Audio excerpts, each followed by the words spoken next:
Sir आपका नाम क्या है? मेरा नाम एडवोकेट अबूज़ैद जावेद इराकी है। मैं APCR का एग्जीक्यूटिव कमेटी मेंबर हूँ थाना का।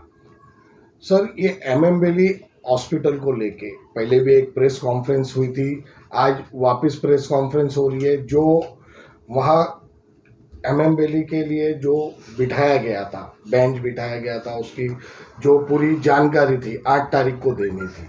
तो 8 तारीख के बाद अभी क्या हुआ है कोर्ट के अंदर? 27 सितंबर को कोर्ट का आदेश था जिसमें कोर्ट ने 3 कमेटी मेंबर को गठित किया था, जिसमें एक JJ हॉस्पिटल के नॉमिनेटेड डीन के डॉक्टर थे, एक एग्जीक्यूटिव इंजीनियर थे सिविल महाराष्ट्र शासन के, और एक एडवोकेट मिनास ककलिया थे। उनको एक रिपोर्ट सबमिट करना था जिसके अंदर जो अस्पताल है हकीम अजमल खान अस्पताल TMC का, उसके अंदर क्या क्या फैसिलिटीज़ है, क्या क्या इक्विपमेंट्स है और अब तक शुरू क्यों नहीं हुआ है, उसका पूरा तफसील उनको देना था 8 तारीख तक। तो वो रिपोर्ट 8 तारीख को उन्होंने सबमिट कर दिया है, जो कोर्ट ने अपने रिकॉर्ड पे ले लिया है, और कल मैटर निकला और कल कोर्ट ने हमको बताया कि वो रिपोर्ट आ चुकी है और आप उसकी फाइल लेकर करके अपना तबसरा अगले दिन में दीजिएगा। तो ये जो रिपोर्ट आई है, देखने के बाद आप लोग कब तक फिर कोर्ट का रुख करेंगे?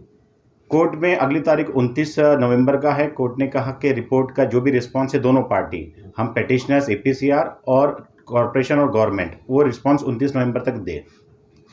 मनपा को हलफनामा देना था, तो अभी तक मनपा ने क्या हलफनामा वो दिया? कोर्ट ने 27 सितंबर को एक आदेश पारित किया था जिसमें मनपा को कहा था कि आप हलफनामा भी दाखिल करिए कि एक अस्पताल कब तक शुरू कर रहे हैं आप। तो ये अचंभे की बात है कि कॉरपोरेशन ने अब तक अपना हलफनामा नहीं दिया है।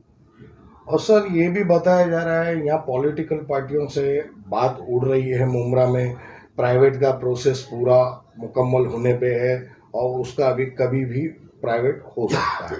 तो इसके लेके, इस चीज़ को लेके कोर्ट में बातचीत हुई है? कोर्ट में हमारे senior council Yusuf Muchhala sir ने इस बात को पेश किया, तो कोर्ट ने उनसे बात परस की कि आपने क्या प्राइवेटाइजेशन कर दिए हैं, तो उन्होंने बोला कि हमने सिर्फ टेंडर फ्लोट किया है। तो कोर्ट ने उनको आदेश पारित किया ओरली कि आप अगले तारीख तक कोई वर्क ऑर्डर इशू ना करें, और उनके जो सीनियर काउंसिल थे उन्होंने कॉरपोरेशन के जो ऑफिसर थे उस वक्त उनको कहा कि आप कोई वर्क ऑर्डर इशू ना करिए। तो इसका ये मतलब हुआ कि अगली तारीख तक कोई वर्क ऑर्डर इशू नहीं होगा, तो प्राइवेटाइजेशन का फिलहाल एक तरह से रोक है। कोर्ट ने क्या लिखित में दिया या ओरली कहा है? ये ओरली कहा है, और ये उनके रिक्वेस्ट पे ओरली कहा है। कोर्ट ने बोला कि जो काउंसिल है उनके रिक्वेस्ट पे कि हम इसको रिकॉर्ड नहीं कर रहे, लेकिन आप इस चीज़ को अपने कॉरपोरेशन तक कम्युनिकेट कर दीजिए। और उसके बाद भी हो जाता है, जैसे ये ओरली है, रिकॉर्ड पे नहीं है, तो फिर कोर्ट का कदम क्या होगा? अगर उसके बाद अगर होता है तो हम उस चीज़ को कोर्ट के नज़र के सामने लाएंगे, तो फिर कोर्ट को जो आदेश पारित करना रहेगा वो करेगी। क्या कोर्ट में ऐसा कोई प्रावधान है जिसके तहत जो आवाम के लिए स्टेट गवर्नमेंट या महानगर पालिका की तरफ से फैसिलिटी दी जाए?